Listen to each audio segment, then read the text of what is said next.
Welcome to another edition of Green is Good. This is the Houlihan Lokey edition of Green is Good. We're here in beautiful New York City, New York, and we're so honored to have with us today James Devlin. He's the CEO of ReCommunity Recycling. Welcome to Green is Good, James. Thank you. Pleasure to be here and look forward to a lively conversation. Yeah, and we're going to be talking about our favorite subject, recycling. But before we get talking about recycling, I want you to share with our audience the James Devlin story. How did you get here, and how did you become the CEO of one of the largest recycling companies in America? Great. Yeah, I often wonder how I got here. but thanks for asking. I've been the CEO for ReCommunity for the last couple of years. Prior to that, I was the CEO of a company called Thermofluids, which was the third largest collector and processor of waste oil. So again, in the environmental services space.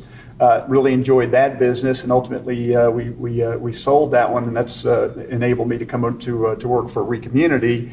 And before that, about roughly 20 plus years in the environmental services business, from Browning Ferris Industries to waste management. So I've always had my fingers in that sustainability and recycling pie, so to speak. And obviously, I'm just thrilled to be able to continue to pursue that in the current day.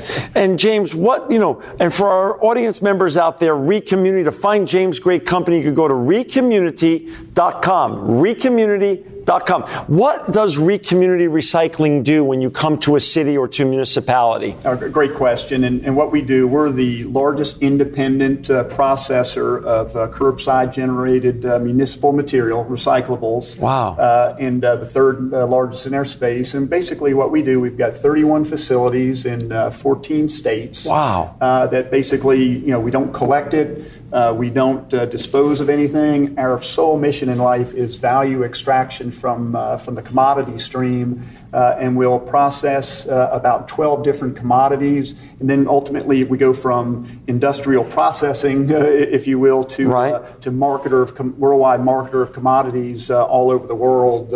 In terms of volume, we'll sell to China, some goes to Europe, obviously a lot stays here domestically as well. Our company employs 1,500 dedicated employees that their sole mission in life is obviously to be safe and environmentally compliant. But everyone likes their role in life because they're doing something that is important, and in terms of sustainability, they love what they do. Yeah, your company every day makes the world a better place. I believe so. That's our mission. That's right.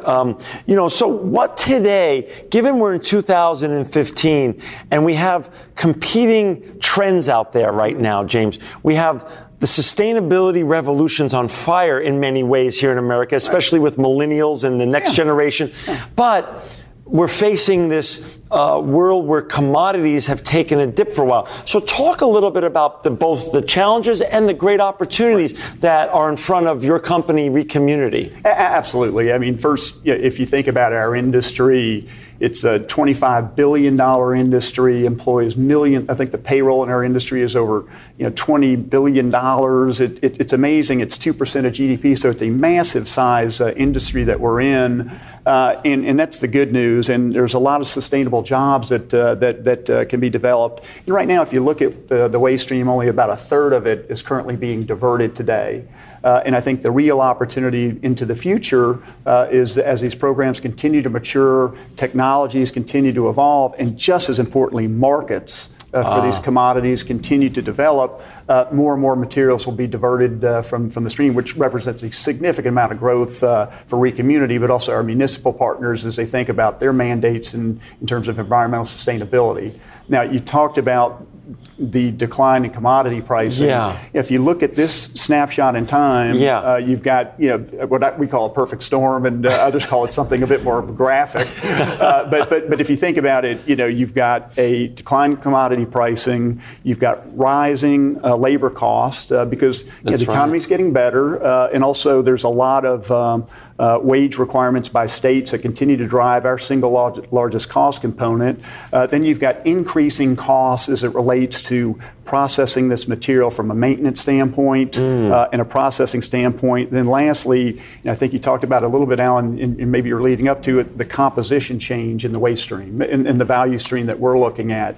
And our biggest concern is inbound quality. It's not necessarily that O&P as old newspapers as a percentage is dropping, and OCC is increasing. Our biggest concern and our biggest challenge today is MSW and contamination in our inbound stream, which obviously it's a safety issue for our people. It's a economic issue. If you think about, we go through all this effort to process this material, and roughly 15 to 20% of what we process ends up going back to the landfill. It's incredibly inefficient to do that.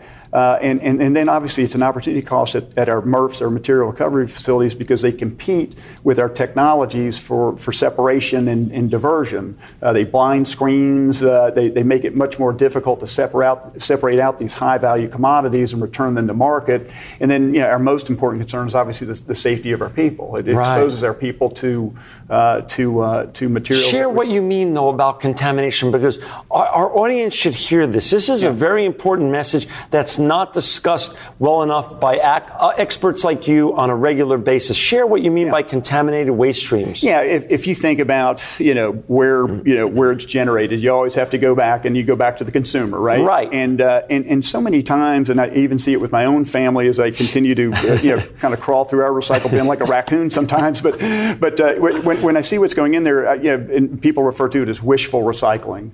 That just when in doubt, put this in the bin because there's an outside chance they might be able to recycle it. And you see styrofoam, you see PVC, you see batteries and those type of things. You'll see hoses. Wow, that's rubber. They can process hoses, or plastic or LT low density polyethylene bags that actually get in the screens and make it very, very difficult to extract. And it blinds our screens to extract the true commodities that are there. So that is our single largest challenge today. And our municipal partners are concerned about it. We are concerned about it. And we've got to work collaboratively to solve it. It's education. It's some of the things that we're doing. We've got this called Project IQ, which at 4 of our facilities we've dedicated personnel that do nothing but take digital pictures of the material coming in. We get truck numbers by day, and our municipal partners work really well with us to clean up the stream. In fact, I'll give you a plug for the city of Philadelphia. Sure. They're very progressive. There was always this history of their stream not being as clean as they like. They worked hand in hand with us and were able to identify the routes that generated the contamination. And they moved very aggressively to clean up the stream because it's in their best interest, it's in ours, it's in the consumer's best interest ultimately if we can keep our costs down. And again, our overarching issue is the safety of our personnel. There's so many things that come up that safety first. Yeah, absolutely. Got it. So we're talking about contamination.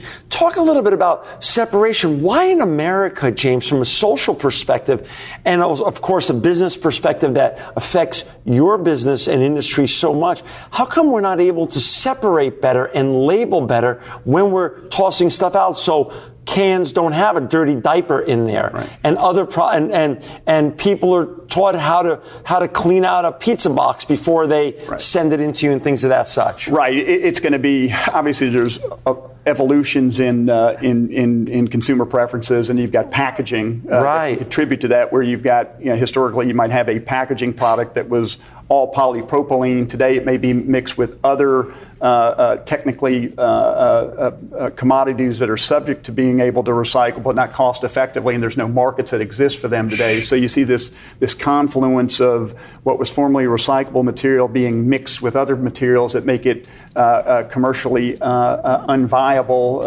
to remove the product. And it's going to be constant education. I think so many times our municipal partners and we all work together, and it's not a one and done. And we have education rooms at every one of our facilities that if you grab somebody in the 2nd or 3rd grade and you develop those habits at that age, certainly you'll begin to see that over time, and it pays dividends. But the thing that's really more important than that, or just as important, is that recycling has to be, in order for us to be environmentally sustainable, it has to be economically sustainable. And I think the thing that we're working with our municipal partners is processors like ReCommunity and others need to make a fair rate of return on the investments, because these plants are $15 million and they're 20-year contracts with our municipal partners. Simply have to make a fair rate of return regardless if commodity pricing is at $150 $3 of blended rate per ton or $2 of blended rate per ton.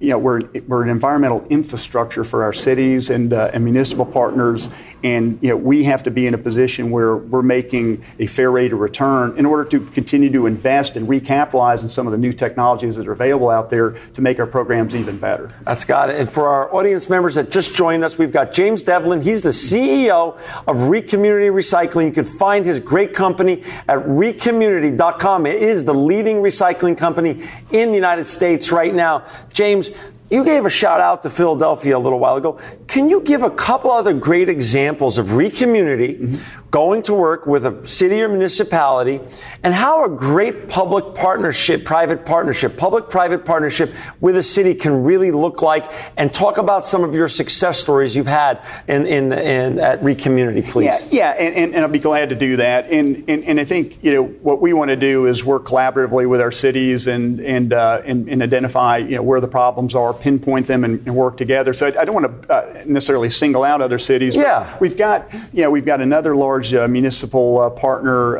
let's just say in the West, that we're working with. Sure. They're very interested in cleaning up the stream. They've got 21 inspectors on the street. Wow. So if we can develop the right process and work collaboratively with them to identify, trucks by day, they can go out and affect really significant change. We're finishing out an education room at this particular facility with this partner. So that's an example where we're working on multi-layers. They're incredibly active in social media. Wow. And you mentioned the millennials and how interested they are in recycling, and they're innovative in the way that they reach out to these partners. So that's an example. It's multi-layered. It's generators. It's our municipal partners, meaning the cities and the various governmental agencies that we work with, and ultimately ReCommunity, making sure that we get the right materials, the right, and we can access the right markets and have a sustainable outcome for everybody. Everybody should win in this situation. I think the paradigm shift is that there's a social need for recycling, and it simply has to be balanced it's got to be economically sustainable for this to work in these low commodity markets that you mentioned, Alan, that exist today, but will mean revert at some point. But you just need a capital structure and a relationship with our cities that enable these type of movements in commodity. James, great CEOs like you don't wake up thinking, "Oh, I have the leading brand, we're number one." You wake up thinking how to make the company better, absolutely, and also how to grow the company. What's the growth look like in the coming years ahead for ReCommunity? Yeah. How big can this grow, and how many more communities and states and cities can you be serving? Yeah, it's unlimited. If you look at the possibility for growth for our company, first of all, if you take a look at the number of programs out there that are still dual stream that could convert to single stream. So it's basically, for everyone's edification, the dual stream would be separating at the curbside 3 buckets for fiber and cans and bottles, very difficult and clumsy for generators to use, to single stream where it's one 65 or 95 gallon container. They put it all together. When we see programs that convert, we'll usually see volume increases of 20 to 50%. So that's one opportunity to grow in terms of being unlimited. You've still got small markets that are underserved, and we're looking at developing a solution for these smaller municipalities and cities that say are 100,000 and less, that don't have access, and they have to ship it to distant processing plants, which is not necessarily cost effective, and they may have a high disposal rate. So diversion is really important to them because they want to look at it economically as well as environmentally. What can they get accomplished? And also, we're looking at different ways to deal with one of the biggest challenges within our industry space, and that's dealing with glass. We think it's a problem, but we're thinking hard about solutions and the best method by which we can process the glass, find markets, and we spent probably in R&D and research probably in the last 2 or 3 years, and we think we're getting close to a solution that we're really excited about. That really takes a significant problem that exists today, because glass is roughly 20 to 25% of what is being collected and processed. However, a relatively small percentage of it is being returned to markets because it's so difficult to process. It's so heavily contaminated with organics, other fiber material, and those type of things. And also, it's got to be sorted by color. There's, I can go through this whole thing. But again, the way that we look at it, it's a solution. It's a problem today, but we think we're closing in on some solutions that could really be innovative and interesting for our municipal partners. And the key is, can we set this up of which it is economically sustainable for investors to continue to capitalize in these type of projects? So you continue to do R&D and innovate at your company? We must. We must. I mean, just from optical sortations to new optical sorters to try to get greater extraction, value extraction from the streams. We're looking at screens that try to deal with this significant contamination that we see today, that effectively somewhat clean themselves, so to speak, so we don't have this constant blinding of our screens, losing high-value commodities because we've got bags and wire and hoses that wrap around these screens that prevent our people from doing their jobs. How has the Chinese green fence affected your company, James? And I'll say it's an industry impact. I don't think. Yes. I don't think it's specific to us. No. Yeah, because the good news is I think by any measure, ReCommunity has the highest quality outbound quality with respect to commodities. I think we're considered to be some of the best processors out there, and we generate really wonderful commodities. So when we're selling to China in particular, they are right now they're trying to enforce a specification of 2 to 3% contamination. Right. So the impact on the industry is that there's greater processing costs to meet that specification. There's greater residue generation associated with it, and then fortunately we don't see a lot of commodities being rejected in China. But if you take a load of fiber, send it to China, and it is rejected there on the docks, extremely expensive proposition to deal with that is driving up costs for our peers within this industry too. So I think the whole key is what can be done to find markets that are here in the United States that can meet the quality specifications that can make a lot of these commodity streams commercially viable.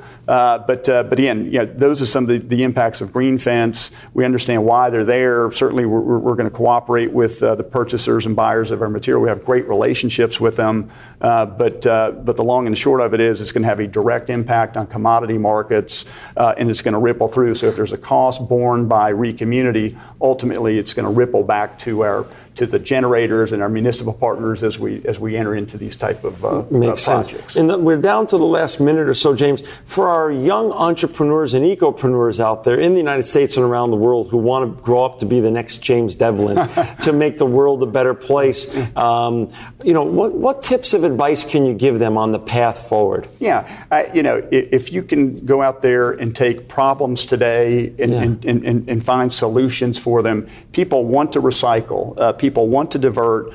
Everybody, I can't think of ever taking a poll that somebody says, I don't want to be sustainable. I think the environment's not important, and let's keep doing what we're doing. Finding solutions to really difficult problems and working collaboratively to make sure that they're as economically sustainable as they are environmentally sustainable. That's wonderful. And thank you again, James. We're going to have you back on another time to continue the journey and the story of ReCommunity. For our listeners and audience out there, please go check out James' company. It's www.recommunity.com, recommunity.com. James Devlin, you're not only a recycling rock star, but you're an inspiring innovator, and you make the world a better place every day. And thank you for being on Green is Good. Yeah, I'd love to take credit. It's all the 1,500 employees that do all the work, and I try to go out there and steal credit when I can, but we've got a great team of dedicated professionals that do it every single day. Well, that's what makes you a great CEO. Thank you so much. Thank you, Mal. Take care. Bye-bye.